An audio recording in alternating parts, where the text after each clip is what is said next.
Então, é o seguinte, eu acho que para a gente compreender, né, aonde estão situadas o termo contingências e provisões, a gente precisa sempre compreender, né, inicialmente, questões um pouco mais simples, né, que é a relação empresarial, né? A gente, na faculdade de Direito, por uma questão, acho que até da nossa própria academia brasileira, a gente olha, vamos dizer assim, né, a empresa sob um ponto de vista totalmente jurídico. Só que quando você precisa trabalhar essa questão de maneira mais contábil, financeira, você, né, acaba atravessando esse cenário de contingências e provisões do ponto de vista jurídico, e você vai acabar num cenário do ponto de vista econômico-financeiro.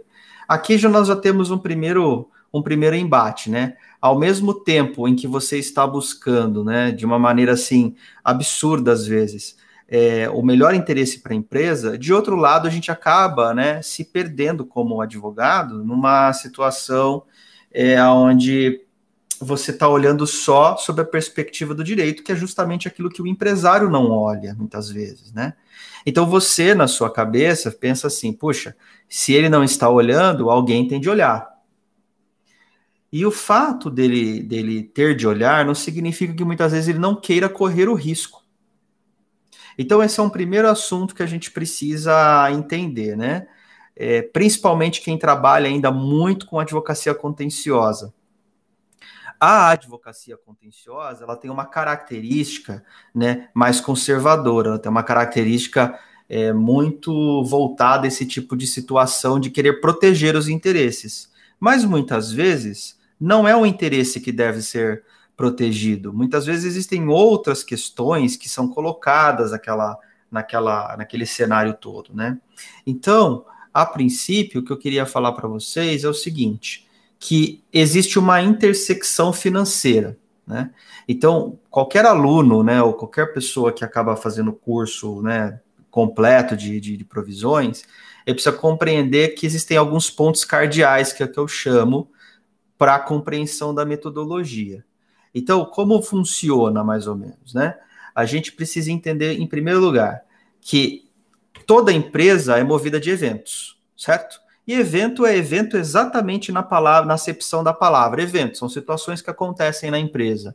Então, para a gente poder fazer um direcionamento um pouco mais claro, evento nada mais é, né, do que um fato gerador, né, que pode ter uma possibilidade da empresa assumir uma obrigação. Então, a primeira coisa que eu acho que, né, se os senhores quiserem anotar, seria basicamente isso. Puxa, Felipe, o que é evento? Né? É muito genérico, abstrato, eu não consigo compreender isso. Evento é qualquer fato gerador que pode tornar uma obrigação à empresa. Então, dá um exemplo simples. Você trabalha numa indústria, né? Você está trabalhando numa indústria, está lá carregando pallet, por exemplo, né? Está lá naquele carrinho carregando. Por alguma razão, né, você bate o carrinho em alguém. Essa pessoa se machuca. Isso é um evento, concordam? Fala, nossa, que trágico, vamos a um evento menor. Um determinado chefe, né, gritou lá, falou palavrão com a pessoa que estava fazendo um serviço que não estava muito do jeito que ele queria. Isso gerou um evento. Ou seja, a empresa ela é composta de eventos. Eventos de natureza contábil, eventos de natureza trabalhista, eventos de natureza civil, eventos que formam mesmo a característica empresarial, né? Um conceito de atividades. Então, primeira coisa que a gente precisa pensar, que sem evento não há possibilidade ou juízo de valor. Querem uma coisa interessante para a gente pensar agora aqui em tempos de coronavírus, que nem a gente enfrentou? Os escritórios estavam fechados, certo? Havia algum tipo de evento dentro das dependências da empresa? Não havia nenhum tipo de evento. Poderia haver de home office, poderia haver eventos de natureza de troca de correio eletrônico, alguma atividade empresarial pode acontecer, mas nos casos dos restaurantes totalmente fechados, os donos até foram tirar férias, porque não deram férias para os funcionários, completamente sem evento. não há possibilidade ou juízo de valor. Ou seja, o advogado, quando pega aquela situação para si, ou o analista de risco, ele vai falar, ok, não tem nada, isso daqui está completamente sem graça, não tem nem mais, nem menos, não tem nem esquerda, não tem nem direita, é neutro, é isolado. Então, a primeira coisa que nós precisamos pensar, né? Então, acompanhem aqui na tela comigo. Se a gente tem, né, um grande círculo aqui, vamos tentar fazer um círculo aqui, ó. Então, dentro desse círculo aqui imaginário, a gente tem o evento, que é onde as atividades empresariais estão circulando, né? Então, todas as atividades ali estão se entrelaçando, se entrelaçam com atividades externas, etc., e estão gerando eventos para a empresa. Quando que a gente começa a falar de contingência, né? Quando é essa atitude da contingência? Como que ela se forma? Então, a contingência, do ponto de vista de metodologia, tá? Gravem bem isso. Contingência, pessoal, é o valor que a empresa, ou seja, que a sua empresa, atribui sobre aquele fato gerador, ou, em outras palavras, o evento. O cara caiu na calçada de dentro da sua empresa. Se a empresa falar, isso aí é só um trupicão, passa um mertiolate aí, tá tudo certo, é o valor que ela atribui para aquele evento. Pouco importa, e aí é isso que vocês precisam compreender quando a gente está falando de contingência. Pouco importa se a pessoa ofendida acha que aquilo lá vai dar para ela 10 mil reais de dano. Contingência é quando a empresa, ou quando a parte, né, que está recebendo a reclamação, olha para o problema e fala assim, isso aqui vai dar ruim, né? Como diz os jovens. Isso aqui vai dar problema. Isso é contingência. Então, se a gente pudesse colocar em outras palavras, a contingência é quanto, né, que você acredita que aquele fato gerador vai refletir numa obrigação que você vai ter que pagar lá na frente. Exemplo, aconteceu lá do cara tropicar dentro da sua empresa. Ele tropicou lá porque você colocou um tijolo no meio do caminho e ele foi lá e deu um tropicão. Esse tropicão, você vai falar assim, puxa, não dá para dizer que não tinha tijolo, não dá para dizer que o cara não caiu, não dá para dizer uma série de coisas.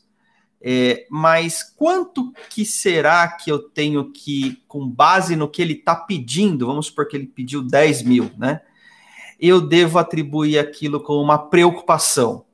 Você fala assim, bom, o cara tropicou, mas não quebrou nenhum braço, não quebrou nenhuma perna. Ele teve um pequeno machucado lá no joelho e tal, parará. Quanto que custaria, vamos dizer, as despesas médicas disso?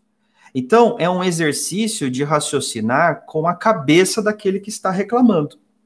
Contingência nada mais é do que um exercício que você faz de atribuir um valor para você do problema do outro. Então, quando você pratica muito conceito de empatia, né? Se você se considera uma pessoa que trabalha com bastante empatia, você acaba se tornando uma pessoa melhor analista de contingência. Porque você olha para o problema do outro e você faz um juízo de valor sobre aquele problema e diz, olha, esse juízo aqui, embora a pessoa seja muito legal, não é bem assim, né? Um exemplo que me vem à cabeça agora é separação, né, entre cônjuges, né? Porque assim, né, diz, né, que você tem que sempre, né, modo de dizer, né, as pessoas atribuem sempre um culpado numa relação. Mas, na verdade, o fato é que quando uma relação não dá certo, obviamente há exceções, né?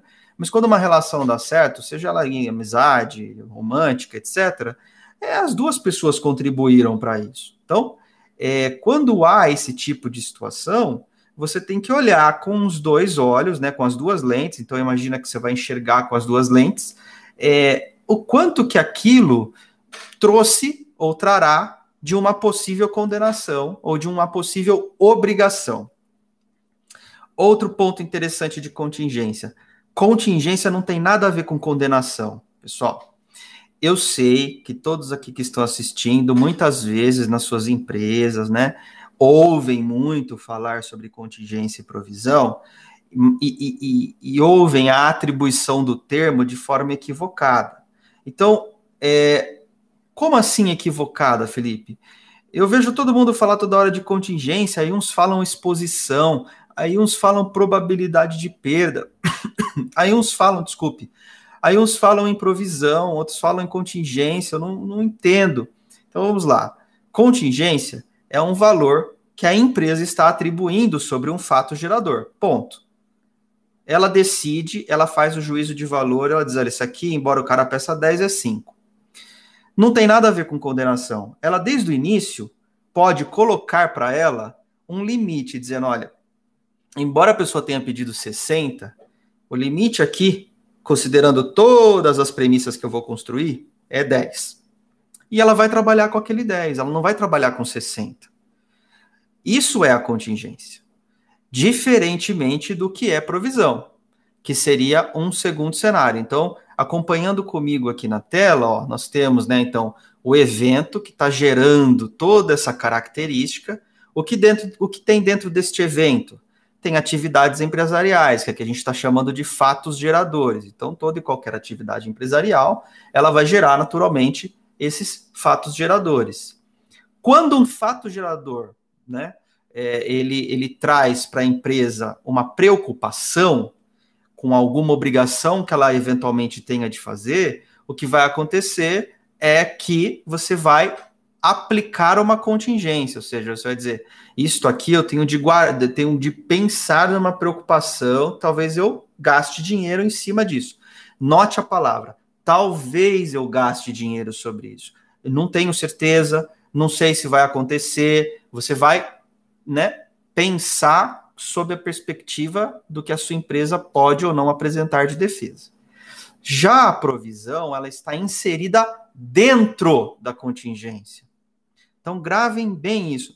Aqui não está a contingência, aqui não está a provisão, pessoal. Aqui está a contingência e aqui dentro está a provisão. Gravem bem isso. É uma pena que a tela não está conseguindo compartilhar. Mas eu vou disponibilizar esse material impresso lá no link do evento do LinkedIn, porque aí vai ficar claro para vocês. Então, nós temos, né, o evento regendo tudo, ele é o teto dessa coisa que a gente está comentando aqui. Aí depois a gente está falando a respeito da contingência, que é o que você está olhando para o assunto, falando, talvez eu vá perder, talvez eu tenha de me obrigar a fazer isso. E embaixo disso tem a provisão. E o que é a provisão?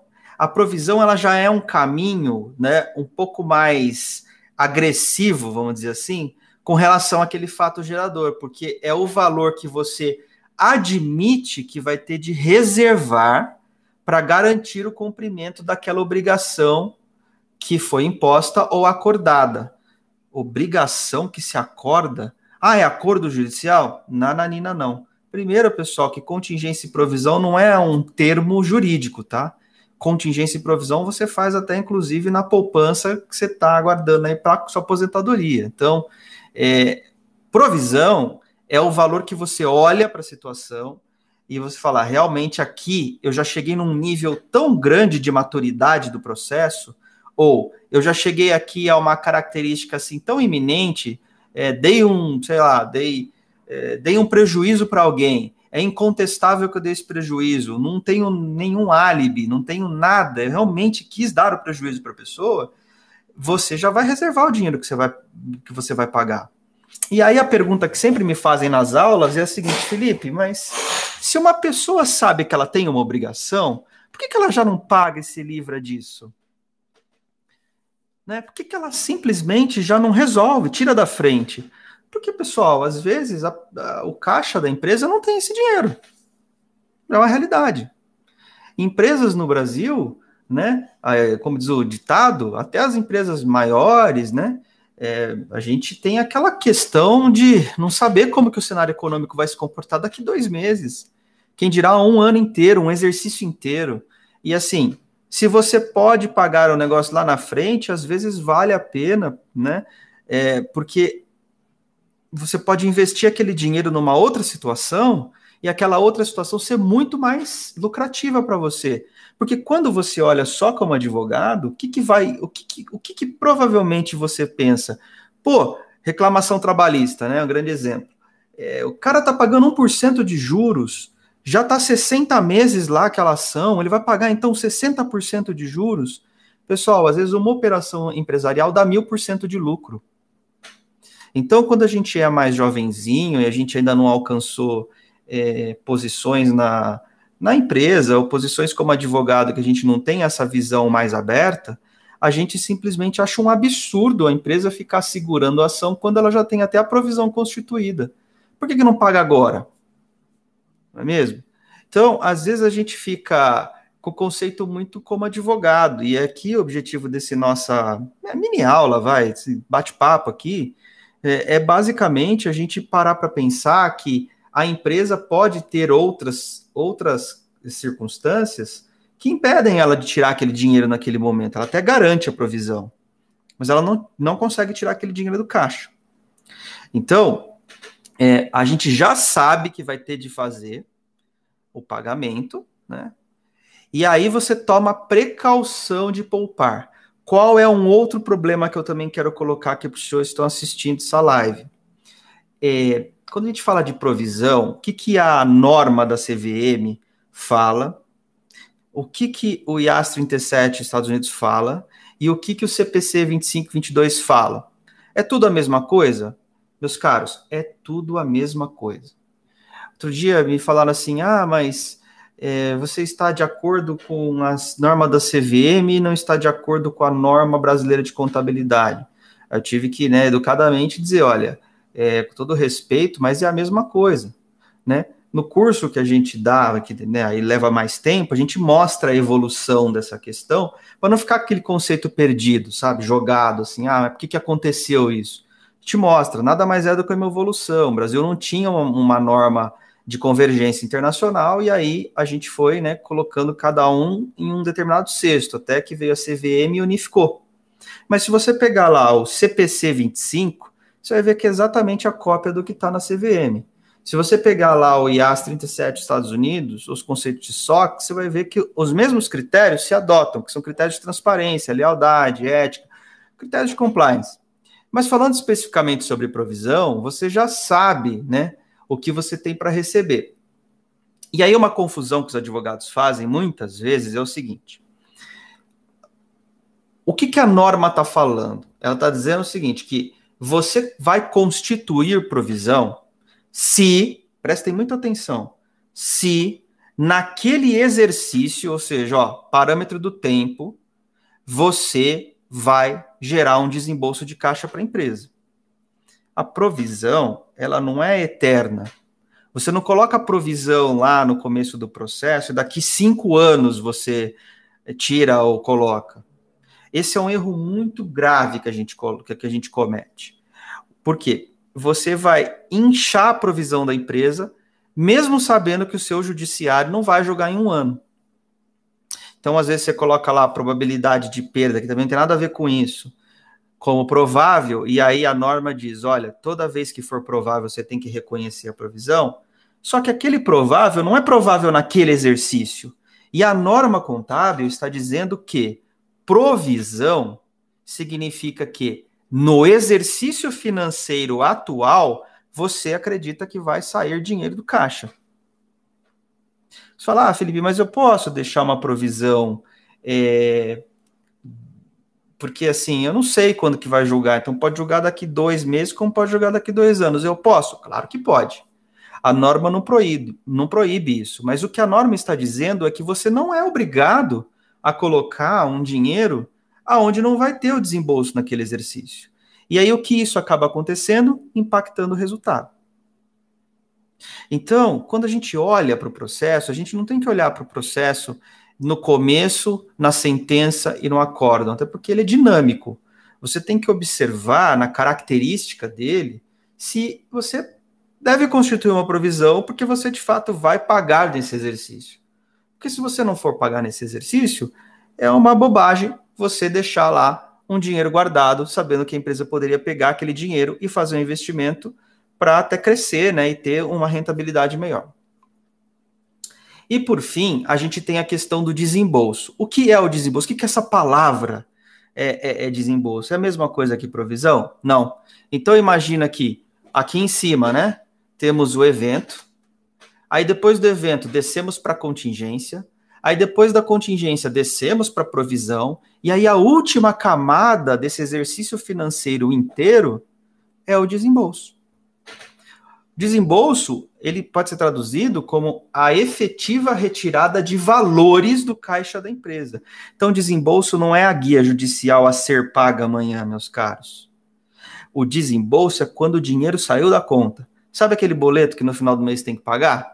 Sabe a fatura do cartão de crédito que você tem que pagar? Então, quando você efetivamente pagou, que seu saldo caiu, porque você pagou a fatura, significa que realmente houve um desembolso. Até o momento em que não saiu o dinheiro da empresa, você está falando de provisão. Gravem muito isso também, porque é uma confusão muito comum. A pessoa acha que pelo fato de já estar lá o dinheiro e que já vai pagar segunda-feira, é desembolso? Não é. Desembolso é só quando o dinheiro sai do caixa. Para alguns pode parecer a coisa mais pequena do mundo, mas acreditem no que eu estou falando, senhores. Então, se atentem aqui comigo rapidamente, ó. Isso daqui é o que a gente está conversando, ó. Então, existe o evento, embaixo do evento, ou dentro do evento, existe a contingência, dentro da contingência existe a provisão, dentro da provisão existe o desembolso financeiro. Então, notem que eles não são conceitos que eles estão desligados.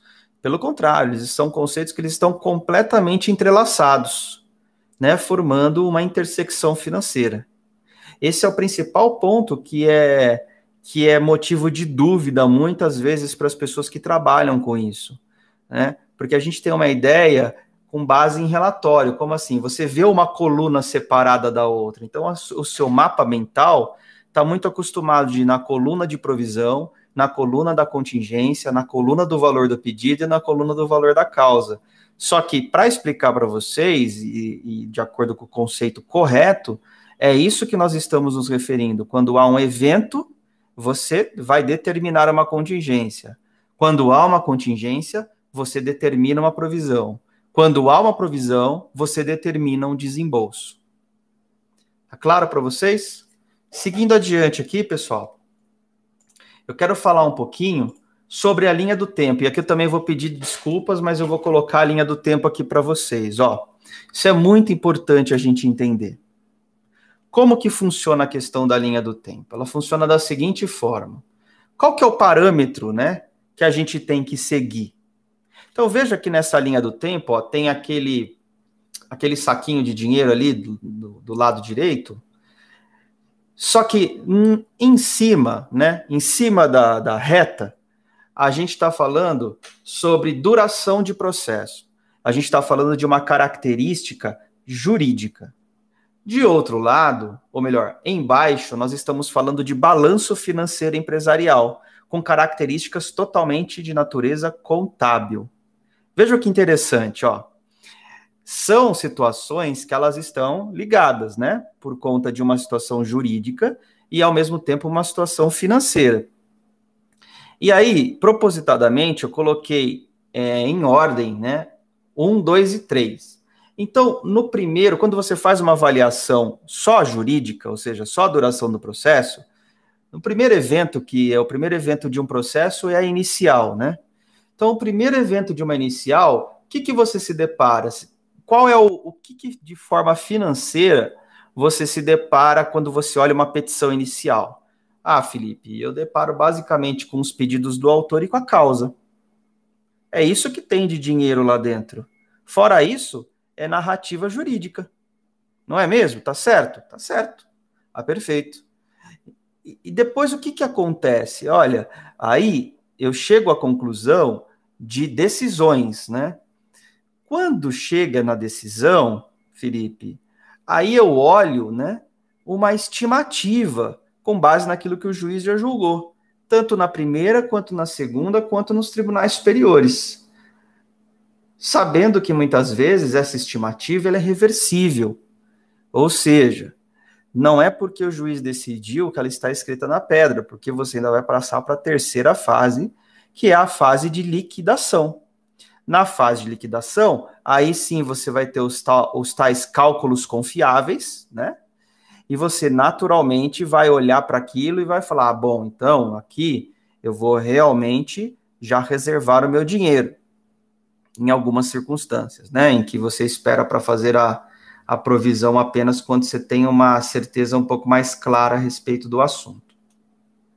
Agora acompanhem comigo como que um contador pensa aqui embaixo, ó, balanço financeiro, ou um economista, ou um CFO. O balanço financeiro, o nome que a gente dá para quando a gente é advogado é inicial. O balanço financeiro, eles chamam de evento. Evento foi o que a gente acabou de falar, é um fato gerador. Uma ação judicial, quando é recebida pela empresa, ela é chamada de um evento. Gerou um fato gerador. O mínimo, esse fato gerador vai ter que mostrar uma contingência, que seria o segundo passo. Então, a contingência é quanto é? É a primeira pergunta. Tá, quanto que é? Quanto que eu vou pagar? Quanto que eu talvez tenha que desembolsar aqui? Eu sei que é uma possível obrigação. Eu sei que não está escrito na pedra que eu realmente vou ter de pagar isso. Mas quanto que eu já tenho que ficar aqui preocupado? Essa é a cabeça de um diretor financeiro. E, por fim, quando essa preocupação se transformou em algo legítimo, real, que realmente, né, para forçar mesmo, vou ter que reservar, aí ele vai lá e constitui a provisão. E reconhece ao mercado, ó, isso aqui, praticamente perdido. Pode ser que haja alguma reversão da provisão? Pode. Mas eu já estou colocando nessa categoria de provisão, porque eu justamente, com todos os elementos que eu tenho disponíveis até aquele momento, eu não tenho como mais só defender que é uma contingência, que é uma preocupação. Não é uma preocupação, se tornou tão real o problema que eu tenho que já fazer uma reserva de dinheiro, porque se eu não fizer essa reserva, talvez eu nem tenha como pagar. Então, a provisão, ela é a etapa final que você tem quando você diz a respeito de um balanço financeiro. Então, gravem muito bem essa linha do tempo. Olha, do lado de cima, nós temos advogados trabalhando, e do lado de baixo, nós temos contadores, economistas, o CFO da empresa, que está preocupado com o caixa. Então, veja como as grandezas são diferentes. Uma é uma grandeza jurídica e a outra é uma grandeza basicamente econômica. Por que os americanos e os europeus têm mais facilidade com isso? Porque o law economic sobre uma função utilitarista é muito usada lá fora. Aqui no Brasil, a gente ainda tem as escolas de direito trabalhando muitos juristas e poucos advogados mais econômicos. Por isso que quando você sai de um escritório de advogado e vai trabalhar numa empresa, você acaba sofrendo tanto. Ou, às vezes, você que é estagiário, né, que é assistente jurídico, que está aqui também, te dá uma planilha lá para você preencher no seu escritório e você fica tentando aplicar conceitos de direito em cima daquilo, quando eu estou te dizendo que, tá vendo, ó, o conceito não é de direito, o conceito é de economia e direito. É preciso que você entenda esse mapa mental para que você não tenha mais dificuldade com relação a esse assunto. E aí, quando a gente fala em perspectiva, ó, é isso que eu quero mostrar para vocês aqui. O que é essa perspectiva? Olha que legal. Então, o que eu fiz? Eu peguei, ó, a inicial, a decisão e a liquidação, ou seja, a duração do processo. E aí, embaixo, eu coloquei para vocês como que elas se comungam na prática. Ou seja, o que geralmente acaba um advogado tomando decisões? Então, vamos lá. Na inicial, basicamente a gente está falando de um evento, né? Ou seja, um fato que gerou aquela inicial, e ali é uma contingência. Quanto que é que eu tenho que me preocupar? Que eu devo colocar ali de dinheiro? O que eu tenho que colocar ali? Então, nessas duas questões, a gente coloca, geralmente o evento é contingência. Em um movimento de decisão judicial, você percebe que as empresas já estão mais aderentes a colocar uma contingência e uma provisão também, porque seja na decisão de primeira, de segunda ou de tribunais superiores, a empresa já está olhando do ponto de vista de pensar assim, olha, Isso aqui já chegou num limite, a gente já colocou uma contingência, vamos então admitir alguma provisão? Nem que essa provisão não seja tão grande, mas algum valor já vamos reservar de dinheiro? Isso pode acontecer na primeira, na segunda ou na instância superior. Ah, mas é só na decisão que eu faço? Não, você faz quando você quiser, a empresa é sua. O que eu estou dizendo é que, na prática, geralmente as empresas usam desse evento chamado decisão para constituir uma provisão, para colocar um valor de provisão. Elas aproveitam, né, que está havendo uma mudança no processo para justificar uma provisão. É assim que funciona. E a liquidação, a fase de liquidação, é uma fase em que raramente não há provisão. A fase de liquidação do processo, pelo entendimento de que o cálculo já está confiável, de que já não há possibilidade de reversão em tribunal, que aquela liquidação ela é oriunda de uma execução definitiva, ela gera para a empresa uma expectativa de desembolso breve, uma expectativa de um desembolso que vai acontecer logo menos. Então, como dicas, o que eu falaria para os senhores, né? Há uma infinidade, né, de arranjos que podem ser realizados. Você pode colocar provisão no começo, você pode colocar provisão só no fim, você pode colocar provisão só quando o assunto é milionário, você pode colocar provisão só quando o assunto é estratégico, é você quem vai decidir isso. Não existe uma regra, a CVM não crava uma regra com relação a isso. Mas é importante você reservar valores de forma consciente. Você pode falar assim, nossa, Felipe, você está dizendo que eu sou inconsciente, inconsequente com relação a isso? Não, pessoal. O que eu estou dizendo é que as reservas, elas impedem projetos e impedem empreendedorismo. Isso é uma realidade. Se deixar muito dinheiro guardado, é a mesma história de deixar dinheiro guardado embaixo do colchão.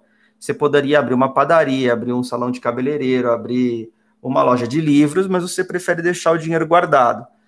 20 anos depois, os R$100 que você comprava um monte de coisa, nem existe mais a nota, porque a gente já tem até nota de R$200 hoje em dia, ou seja, o dinheiro desvaloriza, é isso que eu quero dizer. Então, dinheiro parado é problema. E para a empresa, pior ainda, porque nenhuma empresa vive a não ser do seu lucro, não é mesmo? Então, reservar dinheiro tem de ser feito com muita cautela e de acordo com aquilo que você efetivamente vai gastar naquele ano. Porque se você não gasta, fica uma reserva lá, e aí você perdeu a oportunidade de fazer uma coisa um pouco mais útil e inteligente com o dinheiro da empresa. Outro ponto que eu também dou de dica é o seguinte, que a cultura da empresa ela vai ditar os modelos mais conservadores ou modelos mais arrojados. Como assim, Felipe? Como assim mais arrojados, mais conservadores? Gente, não adianta brigar, né? A não ser que você seja o dono da empresa ou que você tenha uma tomada de decisão que realmente vai fazer diferença na vida de uma pessoa, né, ou na vida da empresa. Fato é, pessoal, que não tem como você brigar com algumas coisas, né? Você vai ter que respeitar a cultura. Então, a gente nota, por exemplo, que empresas familiares, empresas que têm dinastias, vamos dizer, que se transformam até num mecanismo mais imperialista de dominação, elas são mais conservadoras. Empresas já mais voltadas ao uso de tecnologia, ao uso de novos mercados, são mais arrojadas. Então, elas não reservam tanto dinheiro, porque a entrada de dinheiro é mais rápida. Então, você não pode, por exemplo, comparar uma reserva de uma empresa de varejo com uma empresa agrícola. E isso eu vejo que os advogados, eles têm muito essa dificuldade. Às vezes querem emprestar um método que eles criam, sendo que eles mudaram de setor. Então, a pessoa era um gerente jurídico e virou gerente jurídico de uma empresa de varejo e foi trabalhar numa empresa que vende silos para armazenamento de grãos. Ela não pode aplicar os mesmos conceitos para reserva de dinheiro, porque o fluxo de caixa daquela empresa é completamente distinto. Né? Você não pode comparar uma empresa, né, que vende a cada segundo pelo e-commerce dela 10 mil produtos com uma empresa de grãos, né, que você fabrica aqueles depósitos enormes e que você vai receber uma única vez, e aí você vai ter que fechar um outro negócio para daqui tantos meses ter, né, o dinheiro também reservado. Então notem que tudo que a gente está falando aqui são construções econômicas jurídicas e não construções somente jurídicas. Então, as empresas também, né, à medida da necessidade, elas podem sim baixar a provisão para a utilização do recurso que estava guardado. Lembra, provisão é reserva. Provisão é reserva financeira. Para o pagamento de alguma coisa que vai fazê-las lucrarem mais. Pode fazer isso? Isso é legal? Isso é correto? Pessoal, a provisão é do administrador da empresa. A provisão não é da CVM, a provisão não é da auditoria, a provisão não é do escritório externo, a provisão é do dono da empresa. Ah, mas e se ele não tiver como pagar? Ele vai ter que prestar as contas. Mas admitir que a provisão ela é uma coisa que é imexível é um conceito errado, é um método completamente errado. Né? Por quê? A própria norma da CVM, né, para os que estão me assistindo, gravem bem isso. A própria norma da CVM, ela fala que provisões são naturalmente incertas. A própria norma diz isso. Nota 15. Provisões são naturalmente incertas, ou seja, possuem alta compreensão quanto à imprecisão delas. As auditorias sabem, e provisão não é só jurídica, provisão é de todas as áreas, que elas são incertas. Ali você estima, de acordo com a capacidade que você tem naquele momento que você está estimando, o quanto de dinheiro você tem de guardar. O que é bastante diferente dos casos aí que a gente viu e ouviu a respeito de fraudes, né, em que não se tinha nada e foi provada uma fraude. Então, você também não precisa ficar com medo, será que eu vou cometer uma fraude? Será que vai acontecer? Você tem que avaliar, né, o interesse, né, o objetivo interior que você está fazendo para baixar ou aumentar a provisão. A gente sabe de um monte de casos que existem por aí, eu não vou comentar com eles, não é o objetivo desse bate-papo. Mas fiquem tranquilos, né? De um ponto de vista de honestidade, de ética, de transparência e de compliance, provisões são naturalmente incertas, elas possuem uma alta quantidade de imprevisibilidade, pode acontecer tudo. Guardar dinheiro não significa que você será rico, significa simplesmente que você está sendo uma pessoa profilática. Outro ponto também que eu quero falar é que a gente não precisa fazer futurologia, tá? Então eu vejo ainda muitos advogados, principalmente os advogados das antigas, dizendo assim, mas futurologia que eu tenho que fazer, isso não dá para fazer, isso não dá para estimar, isso, aquilo, isso não. O que você percebe é que o diretor jurídico, principalmente o diretor financeiro, fica muito chateado com essa situação, porque passa a impressão de que você não quer encontrar um método. Encontrar um método não significa cravar na pedra.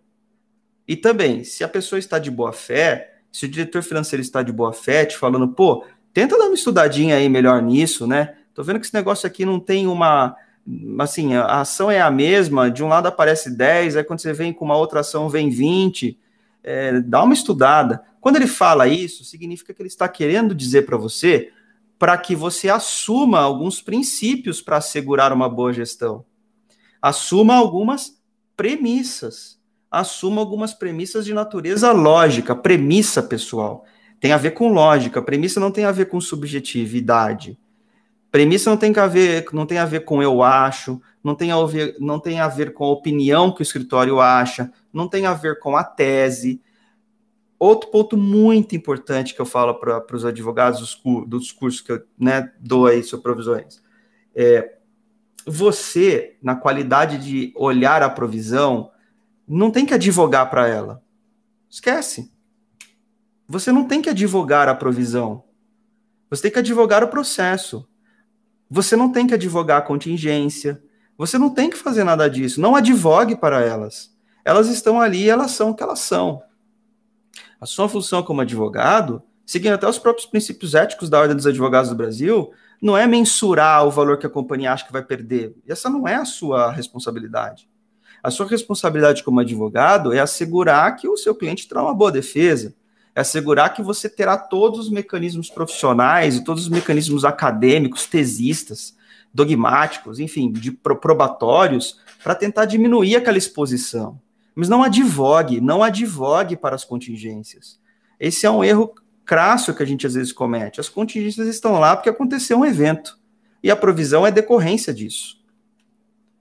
E para a gente terminar aqui, pessoal, eu quero falar para vocês, né, que contingência é um valor que está além dos números.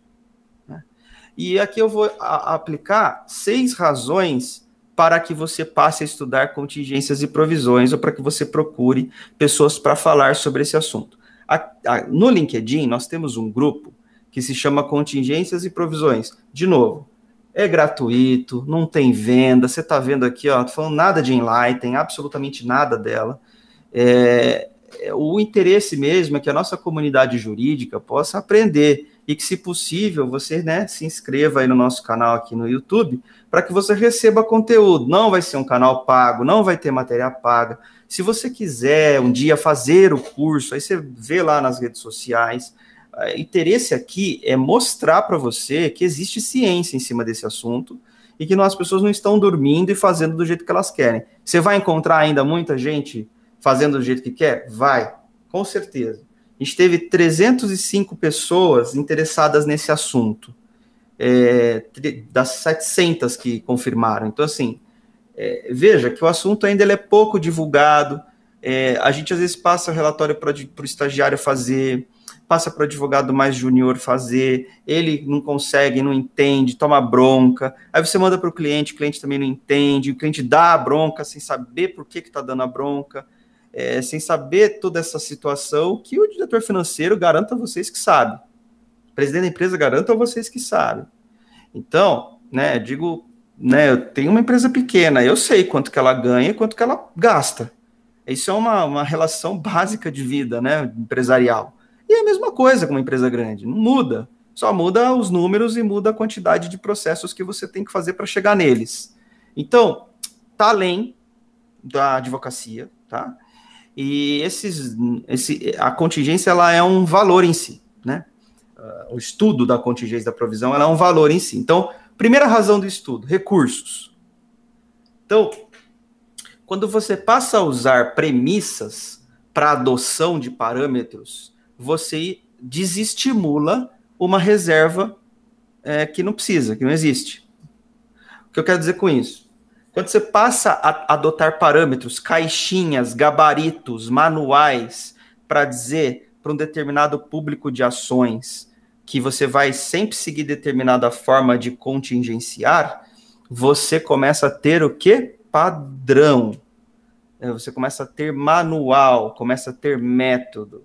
Aí uma coisa que sempre me falam é assim, mas essas minhas ações são muito estratégicas, elas são muito complicadas, cada ação é uma coisa, é muito difícil. Pessoal, o estudo da lógica, ele já provou isso, tá? Se vocês pegarem assim, sei lá, 600 livros de lógica, ele já provou que a lógica ela se aplica às situações complexas e às situações mais massificadas, tá? E eu não estou falando de processo, estou falando basicamente de vida, de sociedade. Então, a lógica, ela não vai mandar você dizer assim, faça isso. Porque quem está falando que provisão é isso está errado, completamente errado. A lógica, ela vai ajudar você a criar padrões de pensamento. Então, padrões de pensamento não tem nada a ver com o cara mandando você ir lá bater continência, não é um exército.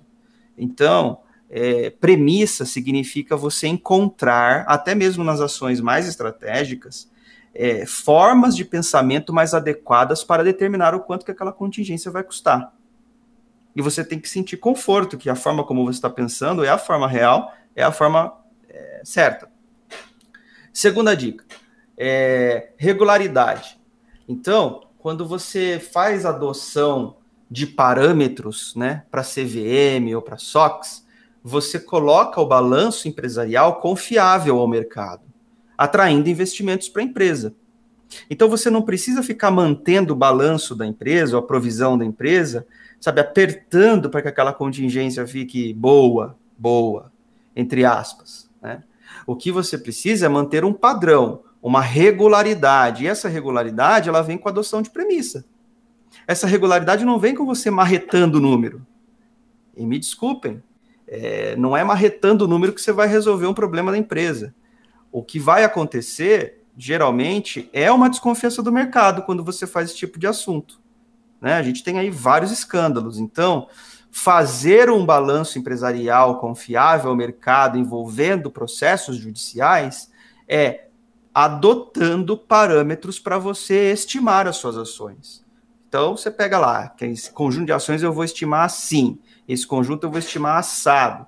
E quando você apresenta isso para a auditoria, ela mesma se sente mais confortável, fica muito mais fluido o processo, a coisa fica totalmente mais transparente, mais viável, e no mundo de transparências é isso que a gente tem que buscar.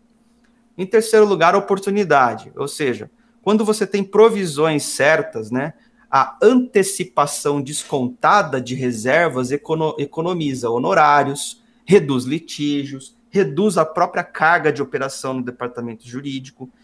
Significa dizer, em outras palavras, que se você tem uma reserva e aquela reserva não vai comprometer outras questões da empresa, você pode, por que não, encerrar processos por conta daquela provisão. Quarto lugar, profilaxia. Né? Então, a análise econômica ela vai entregar para o negócio, não vai entregar para o departamento jurídico, ela vai entregar para o negócio insights sobre problemas operacionais ou conceitos equivocados que geraram passivos.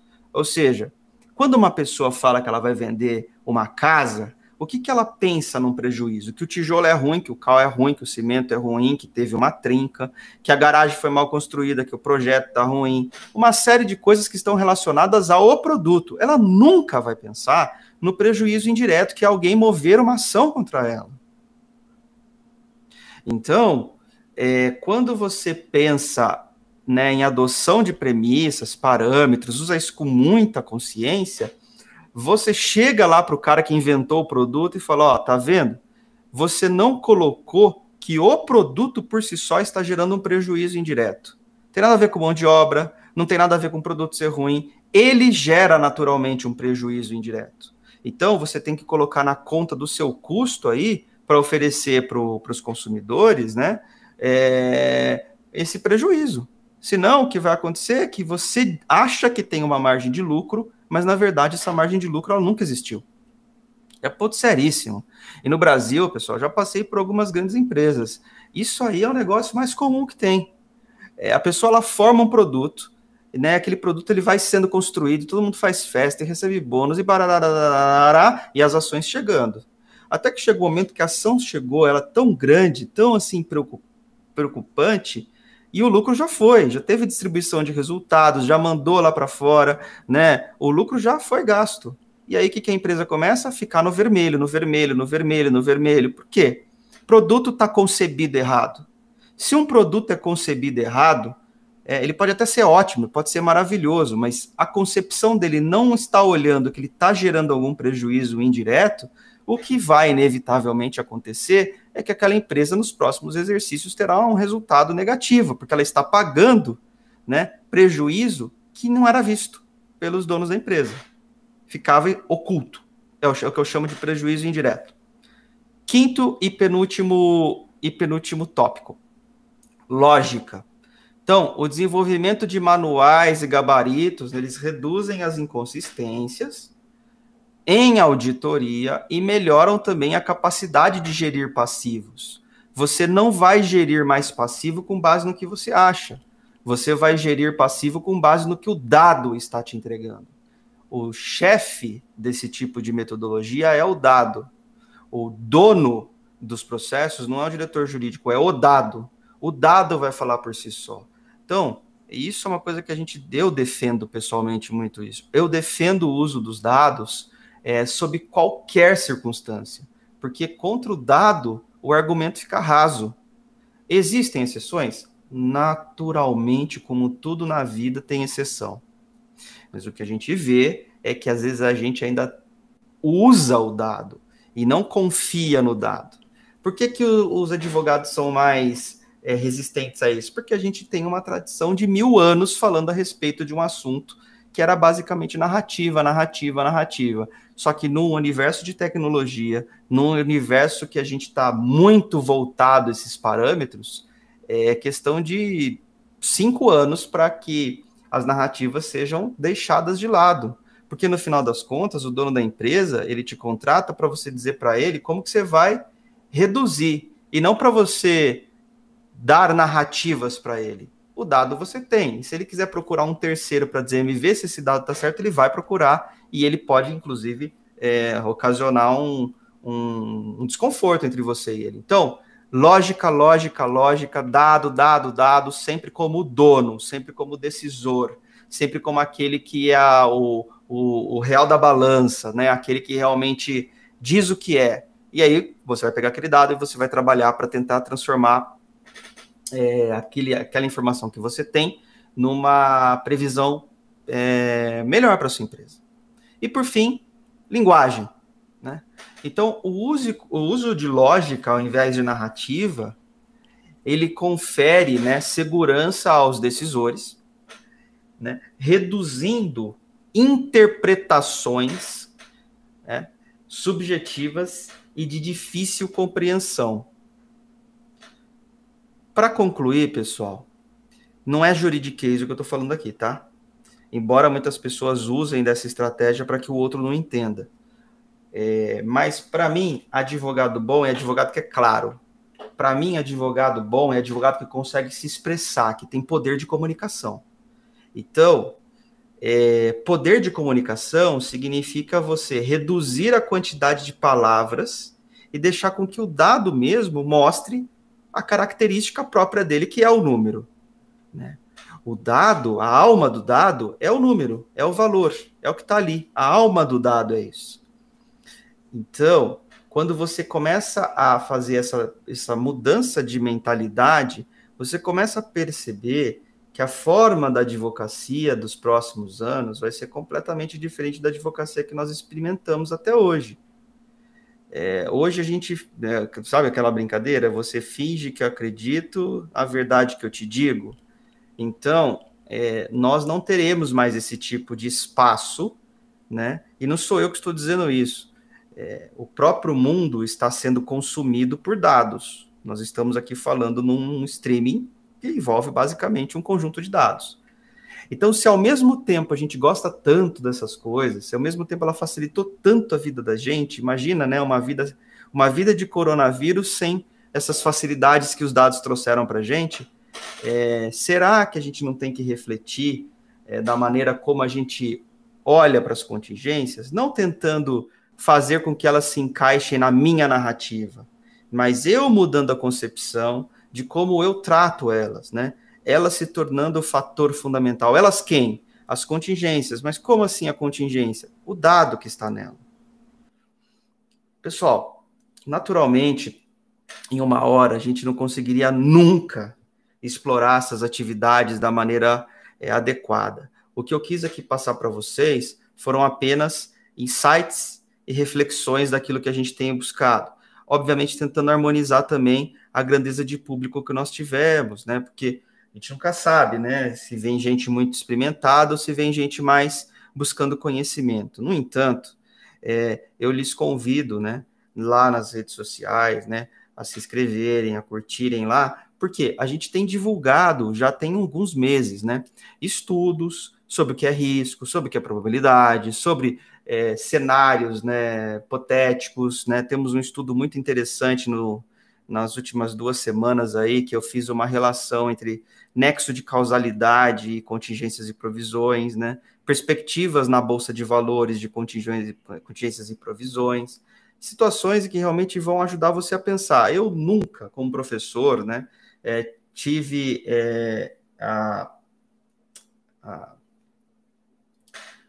a ousadia de querer apresentar para os meus alunos soluções prontas, porque eu acho que isso deixa o aluno chateado, deve emburrecê-lo. Eu não tenho esse tipo de comportamento.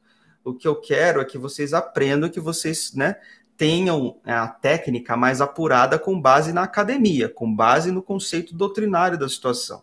É difícil, a gente enfrenta resistência, você às vezes não tem poder de tomada de decisão na empresa que você está, mas é o que eu lhes digo, o mundo muda, você vai mudar várias vezes de emprego, você vai ganhar aumentos, e o importante é que lá na frente, né, você que ainda está se formando, você vai ser um chefe um dia.